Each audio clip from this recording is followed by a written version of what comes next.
Bueno, para iniciar la discusión, yo quiero hacer como una relación de cómo la arquitectura y la música se relacionan y cómo estas hacen parte de un mismo lenguaje, ya que se basan en la composición del entendimiento del mundo. Yo considero que estas dos se pueden como entender como una tradición oral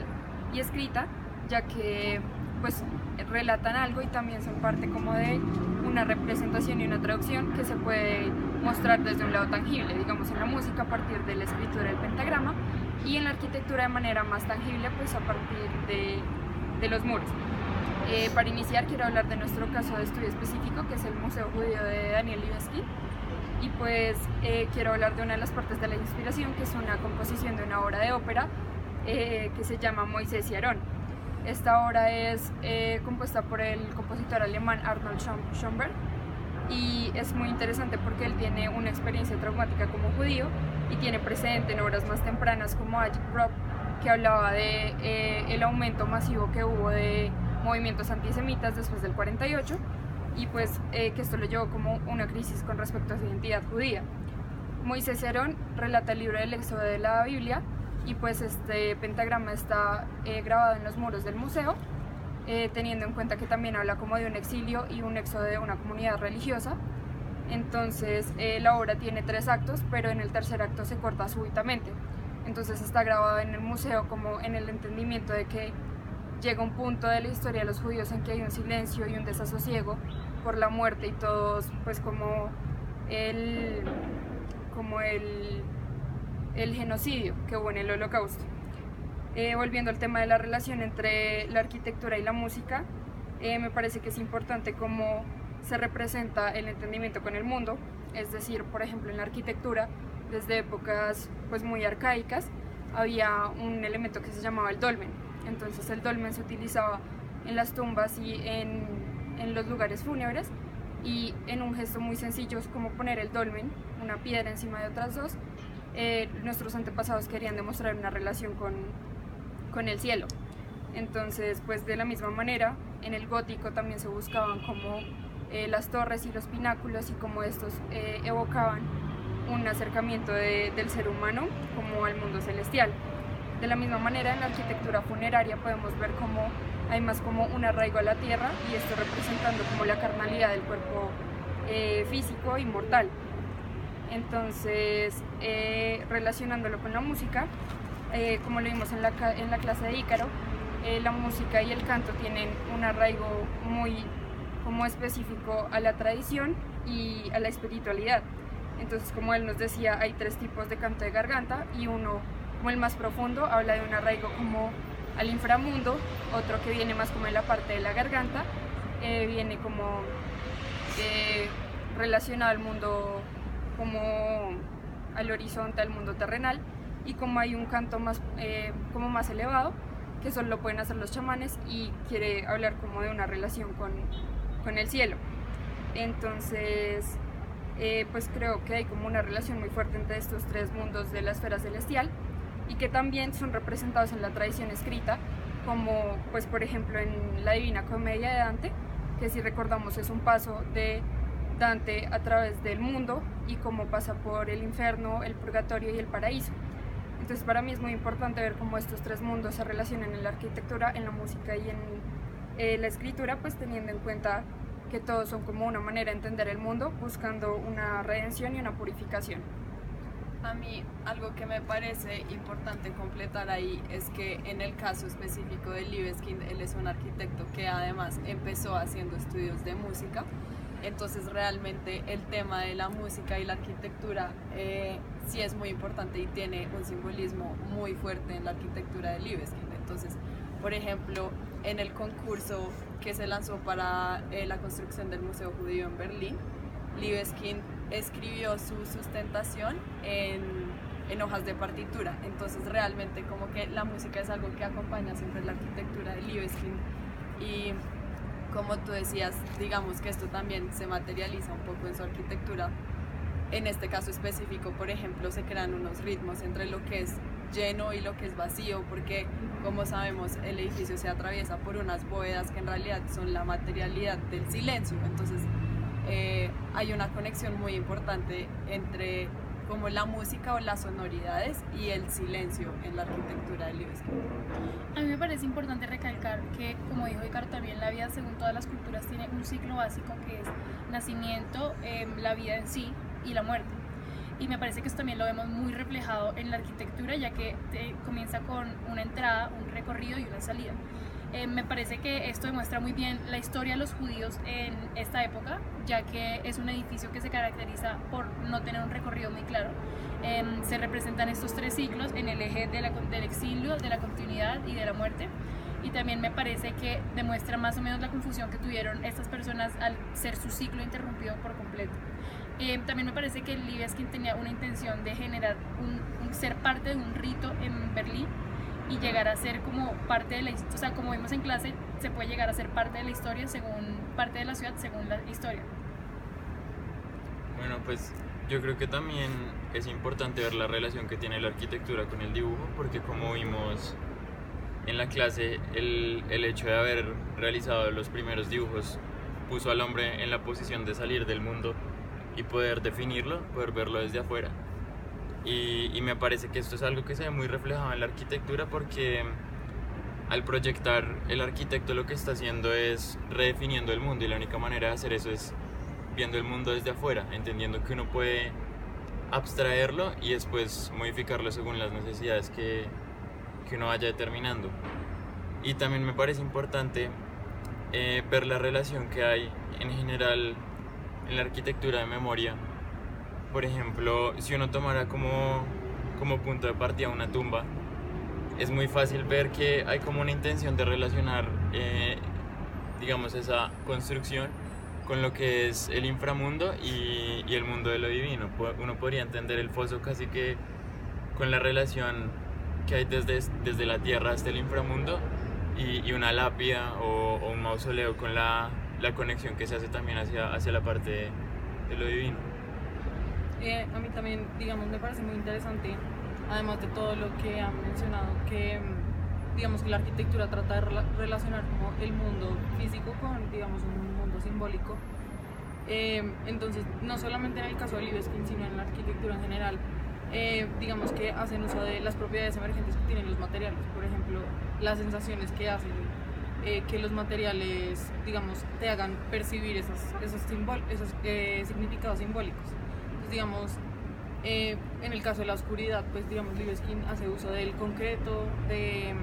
pues una entrada de luz muy pequeña para representar esos simbolismos, y digamos que eso me parece que los materiales ayudan a reforzar esas sensaciones que uno tiene dentro de los espacios y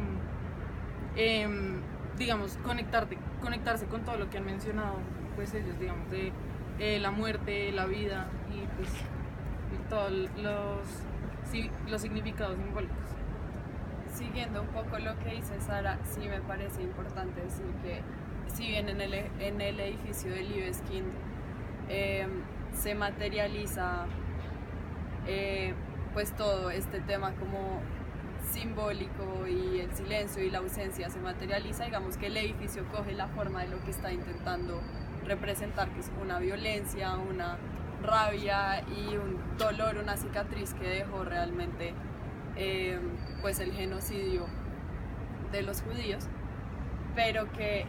a pesar de eso la arquitectura conmemorativa no se encuentra específicamente o solamente en la forma del edificio o en la proporción, sino más bien en la capacidad del edificio de articular el pasado y con el presente. Entonces, como dijimos un poco en la presentación, esto lo logra Libeskind con lo que dijo Sara, que son unos recursos más abstractos, como por ejemplo la luz, pero también con recursos como la materialidad. Entonces se usan igualmente recursos más abstractos como la temperatura o pues bueno la configuración del espacio mismo. También me parece... Entonces no es solo cuestión de cómo se percibe visualmente el espacio, sino más bien de cómo se vive y de cómo es la experiencia dentro del edificio, como cuáles son las sensaciones que genera en el usuario que lo está recorriendo. A mí también me parece que, completando un poco lo que me refería a lo del rito, un rito se define como una costumbre o un hábito que ya es invariable a lo largo del tiempo. Entonces me parece que eso es a la larga como la intención de Libeskind con este edificio, que el edificio se vuelva un rito en la ciudad de Berlín, que cuando la gente pase se dé cuenta a lo largo de los años y que sea atemporal, que se den cuenta que ahí pasó algo y que nosotros tenemos que recordarlo, y que así de esa manera se configure la ciudad alrededor de esta catástrofe que dejó un hueco gigante en la cultura de Berlín, en las pérdidas humanas, en todo lo que estaba pasando, en los grandes cambios de ese momento, en la ciencia, en el arte, en todo, porque también esto afectó mucho a las personas.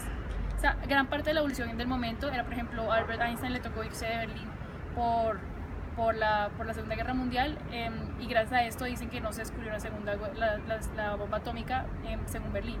entonces, pues por Alemania. Complementando un poco lo que hablaba Ale del rito, yo siento que la arquitectura no solo debería ser conmemorativa cuando sucede algo como un suceso histórico muy fuerte, sino que la arquitectura debe estar como narrando una historia todo el tiempo.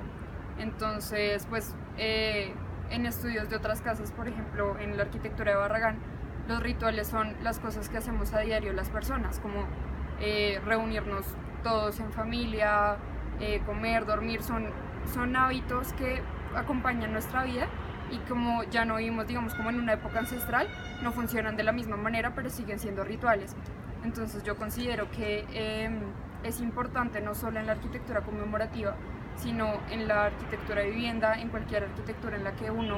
permanezca, como demostrar estos rituales y hacer sentir a la persona como de una manera cómoda, realizar un espacio habitable a partir de lo que hablaban Sara y Cata, que son como la materia, y que el edificio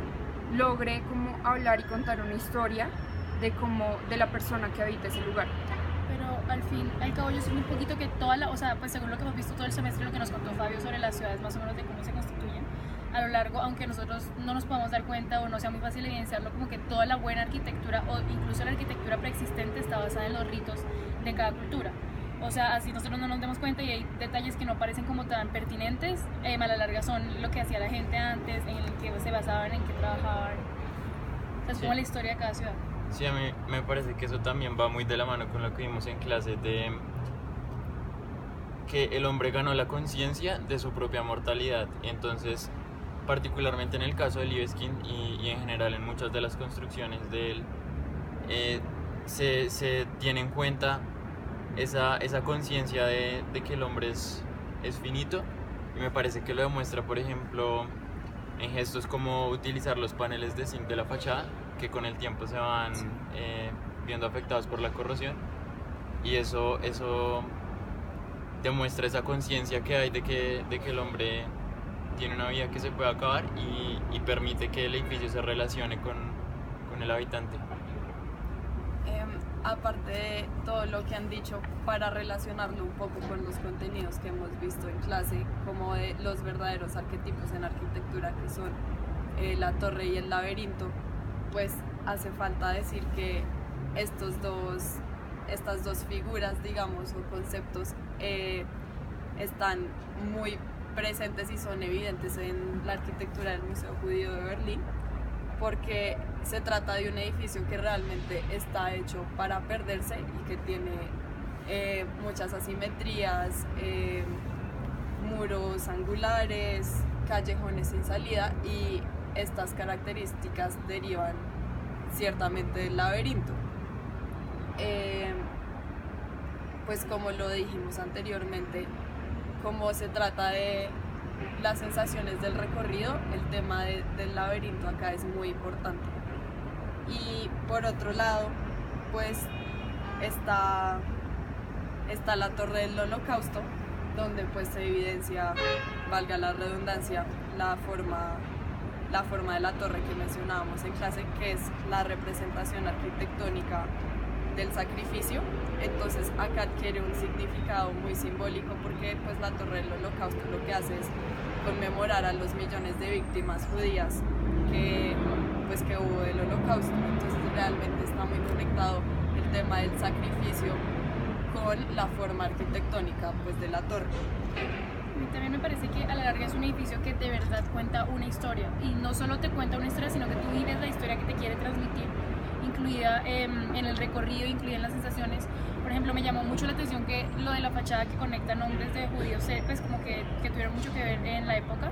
y al conectar las direcciones en los mapas muestra como la relación que tiene, y esto ayuda en la fachada y en el diseño. Y pues para mí, en conclusión,